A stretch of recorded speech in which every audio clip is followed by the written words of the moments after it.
1994 թվականին, երբ որ պետական այցով Լևոն Տեր-Պետրոսյանը գտնվում էր Վաշինգտոնում, այնտեղ մի ընդունելություն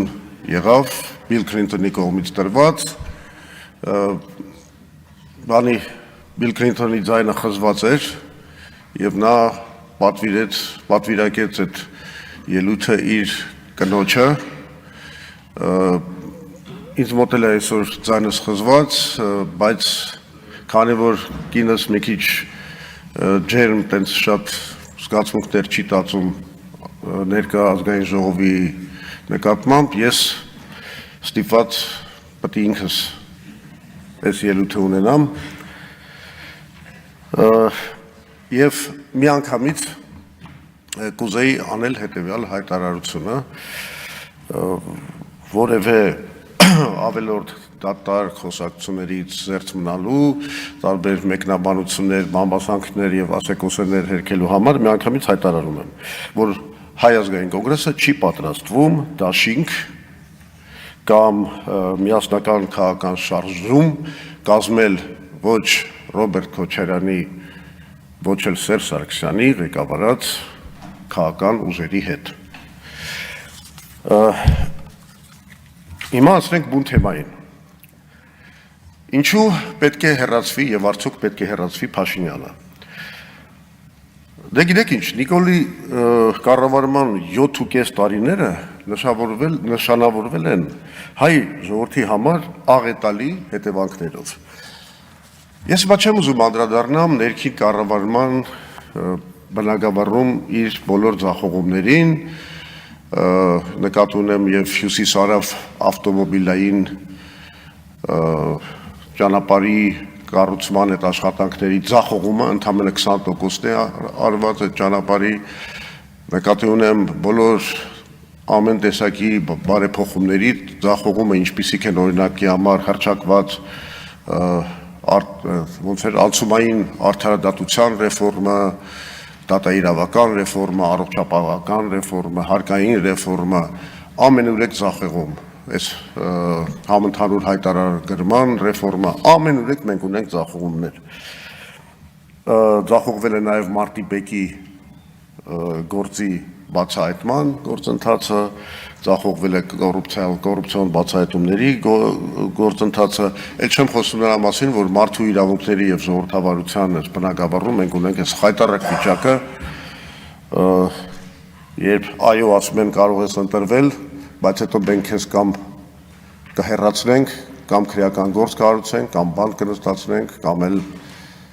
ուղղակի կսպանենք։ Ոչ, գլխավոր ձախողումները Փաշինյանի ներքին կառավարման բնագավառում չեն այնուամենայնիվ։ Նրա գլխավոր հանցանքը ժողովրդի առաջ եւ գլխավոր ձախողումը դա այն է, որ ինքը կործանեց հայ ժողովրդի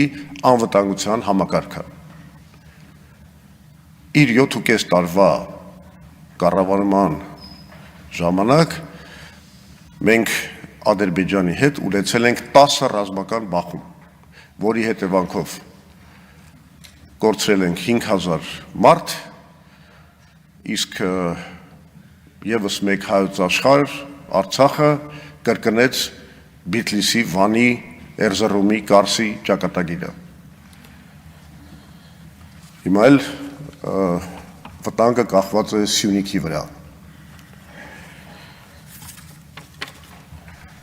Կարելի է հարց տալ, որը իրենք միշտ տնում են, թե իսկ միթե Նիկոլ Փաշինյանն է պատասխանատու այս ամեն ինչի համար։ Եվ մենք ինչու ենք ասում, որ այնուամենայնիվ այս ամենը Նիկոլ Փաշինյանի, հենց Նիկոլ Փաշինյանի քաղաքականության հետևանքն է։ Շատ պարզ։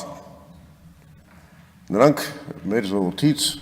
պահպանում են մի կարևորագույն գաղտնիք, որը ամենալուրջ վկայությունն է իր գործած հանցանքների մասին։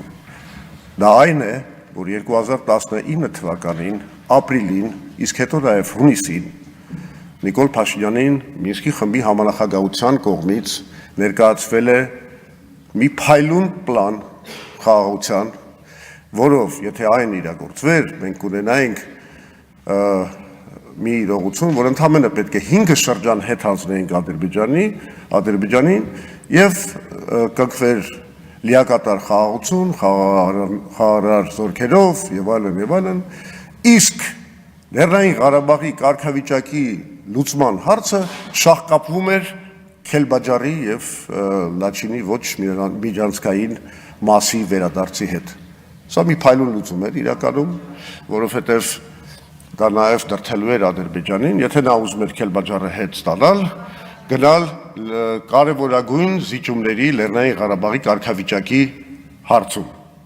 Հա կարող ենք քարվաճարել ասել, կարող ենք բերձորել ասել, դրանից բան չի փոխում։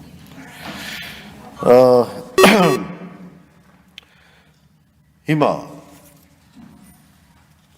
ավելի ինչ ասեմ, ապշեցուցիչ, ուղղակի ցնցող մի ինքնախոստովանություն Նիկոլ Փաշինյանը արել է օգոստոսի 23-ի անկախության հռչակագրի օրվա կապակցությամբ։ Նա ըստ էության ասել է, որ նա գիտակցաբար մերժել է այդ պլանը, որի մասին ես նոր խոսացի, մերժել է այդ պլանը, որպեսզի իրագործվի մի ռազմավարություն, որի շնորհիվ կհաստատվի հաշտություն Ադրբեջանի եւ երկխոսություն Թուրքիայի հետ։ Սա մեջբերում էր ուղղակի իր ելույթից։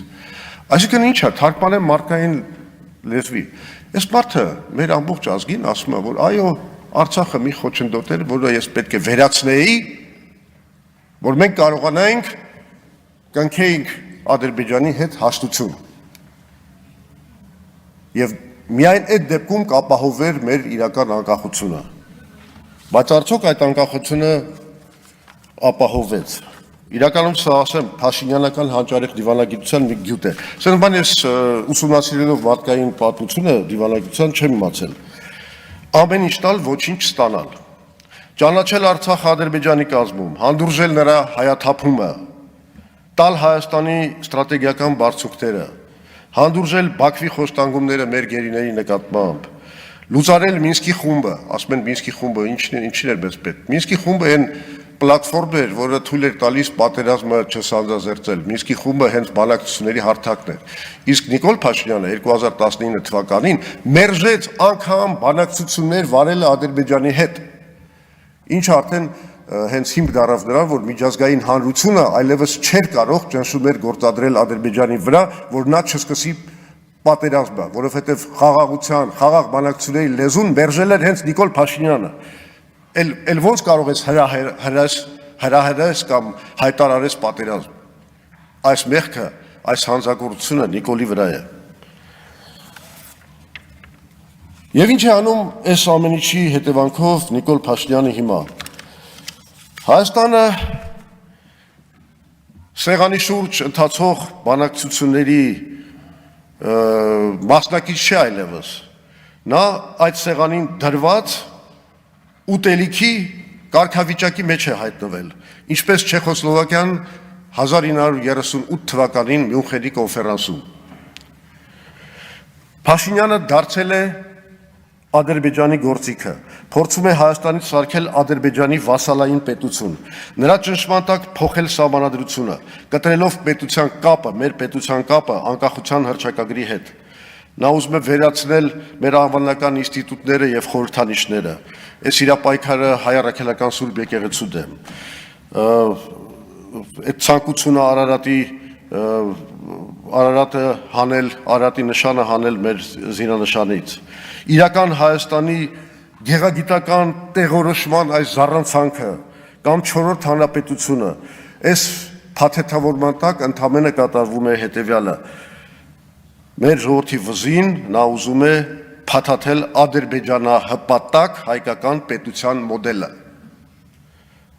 Ավարտելով Արցախը նա հիմա զբաղված է Հայաստանի անկախության ոչնչացմամբ։ Հիմա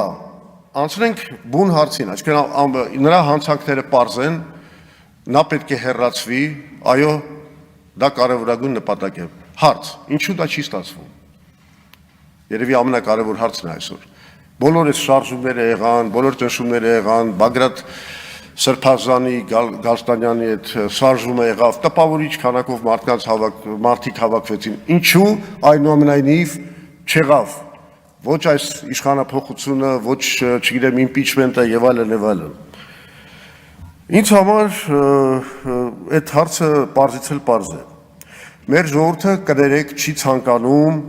շնից փախնել, գելի բերան ընկնել։ Միջև ինքը իր առաջ չտենա մի լուրջ առաջնորդություն, համաժողովրդական շարժում, որոնց լիդերներին նա վստահում է, որոնք ունեն Հայաստանի վերափոխման լրջագույն ծրագիր եւ տեսլական,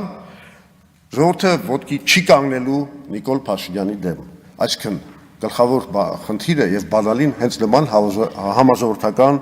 շարժման ստեղծումն է։ Ուրեմն ինչ է պետք անել։ Պետք է մենք ունենք 2 րոպե, էլի խնդրում եմ։ Մենք ունենք համաժողովրդական շարժման ստեղծման ծրագիր, որը պետք է լուծի այս խնդիրները։ Փոխի մթնոլորտը երկրում, մոբիլիզացնի մեր ժողովրդին, դառնա նրա երազանքների կրողը, մշակի մեր ինքնությունը հարգող խաղաղության հաստատման իրատեսական ծրագիր։ Քանի դեռ այն ստեղծված չի, ոչ մի խնդիր չի լուծի։ Իսկ երբ որ ստեղծվի, Նիկոլ Փաշինյանի հեռացման խնդիրը կդառնա լուծելի թե իմպիչմենտի,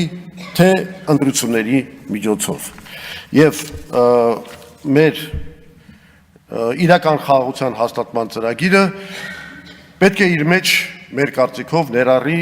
BRICS երկրների ներգրավմամբ Երևանը մեղրի հետ կապող երկաթուղու կառուցումը,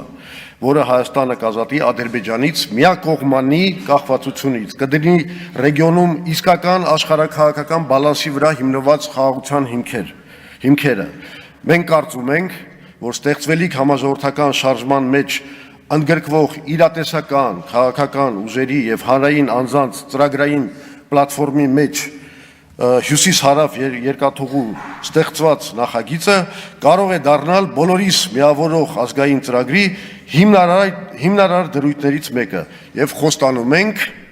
շատ շուտով կազմակերպել այդ նախագծի հանրային քննարկումը։ Շնորհակալություն։ Մի հատ էլ կարգախոս ասեմ վերջում գնամ էլի։ Մեր քաղաքական որոշ գոլեգաներին առաջարկում եմ մի քիչ ձևափոխել այն կարգախոսը, որոնք իրանք ձևափոխել են վերցնելով այդ կարգախոսը մեզնից։ Ուրեմն հարցերը կլուծի պայքար ճիշտ ձևով։ Շնորհակալություն։ Շնորհակալություն, պարոն Զուրաբյան, համեցեք